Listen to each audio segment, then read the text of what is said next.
Hello everyone, this is Mekkah, and I'm here with Bismix. Hey guys. And today we're commentating Chapter 13X of Don's FE7 0% Gross playthrough. You know, time for something different.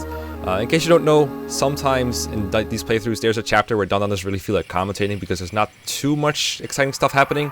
And in that case he usually asks me to do it on my own or with a guest. And today we're like, you know what, why not bring Bismix on, you know? Let's just have some fun here. Let's go. Yeah.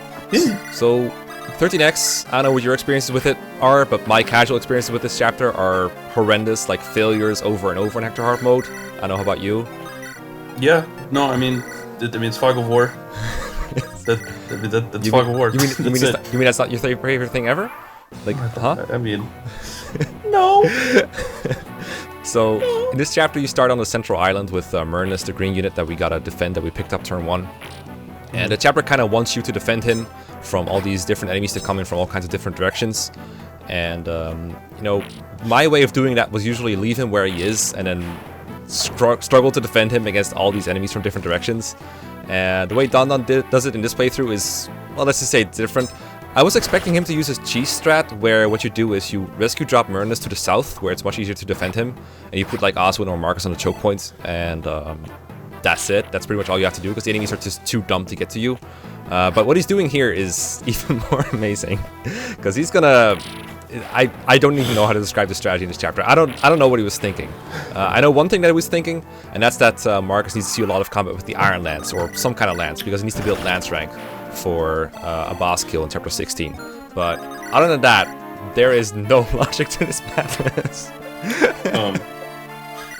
Mac, we're at the 52nd point, right? Yes. Yeah, I do that. Yeah, 57. Yeah, I do that. Huh? 57? What do you mean 57? Yeah, we're at the 57 mark, right? I'm at 207. Yeah, me too. Okay, good. Yeah, we're on the same track. Good. That's good. Yeah, it's very good. You know, wow. I've just got to say, you know, these plays that Don is making is it's something I've never seen before. So. Do you like Rebecca and Sarah holding a choke point?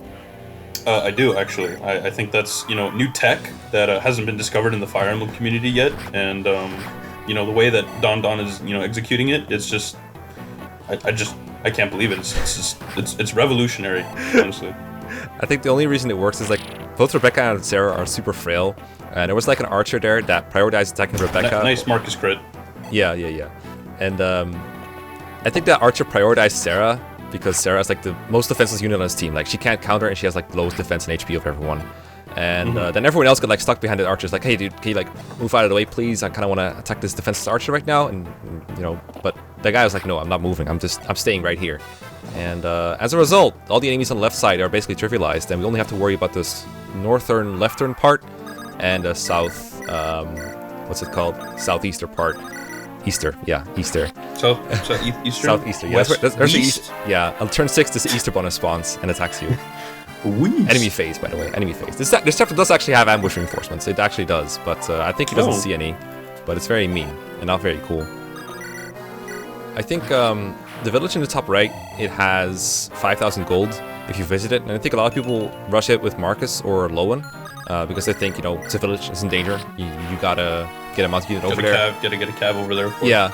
But the thing is, like, the brigands that destroy it spawn in the lower right or in the upper left. So if you take those out, you're not really in a hurry. And as a result, Don can just get the village with Matthew later on. He doesn't have to rush there. You could say it's, you know, easy pickings. You could say that.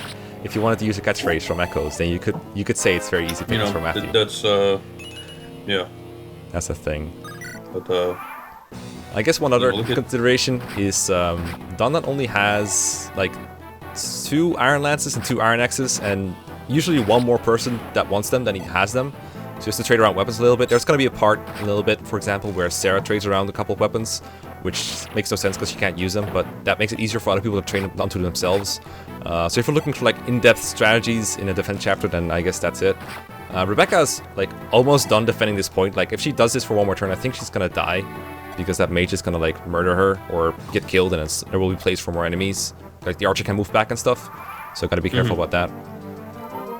Do you like the positioning of Myrnus in this chapter, where it's just being carried by Dorcas towards the north, where the enemies are? I was gonna say I can't tell, is that Dorcas or Bartray?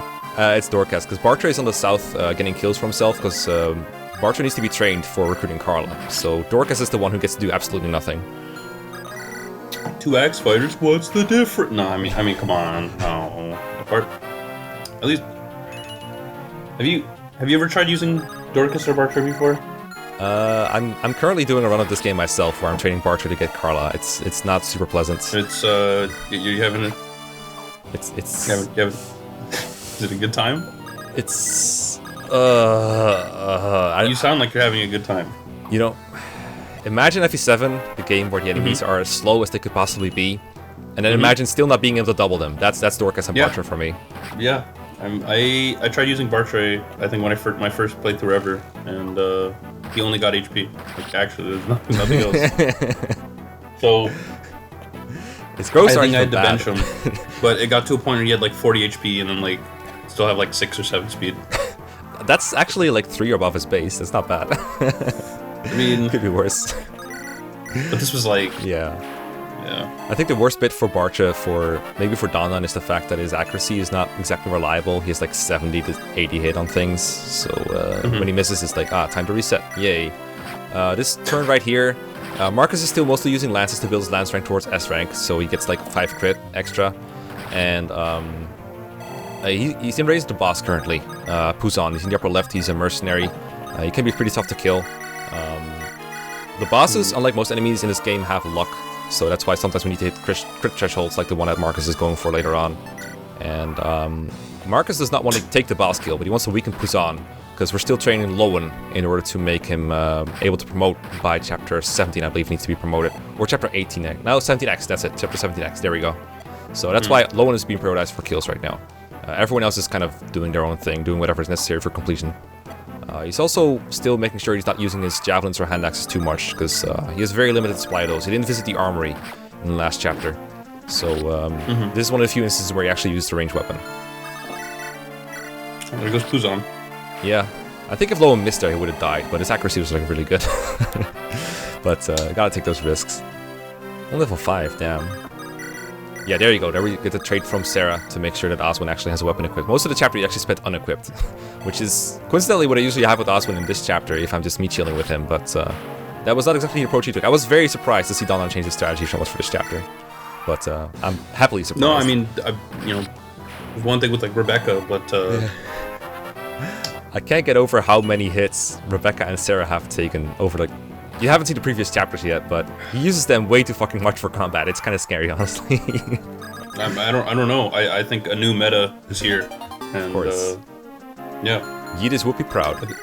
I don't know about that. I mean, Yidis, Lowen's right there. Oh, that's fair enough. That's fair enough. Yidis doesn't really like Lowen. No, he's not. Yeah.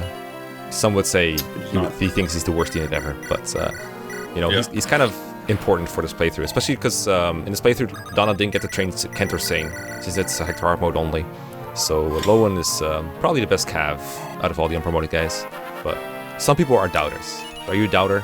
Do you doubt Donna? I am. He has yellow armor, and he looks like one of the sisters from Ed, Edd and Eddy. So one of the sisters. Doesn't he look? Isn't there an Ed, Edd and Eddy character that has like? No, you're right. Yeah, there's like no eyes. You should have no eyes. That's scary. Your eyes. Anyway, that was professional commentary for chapter 13X. See you guys next time. Peace. Yeah.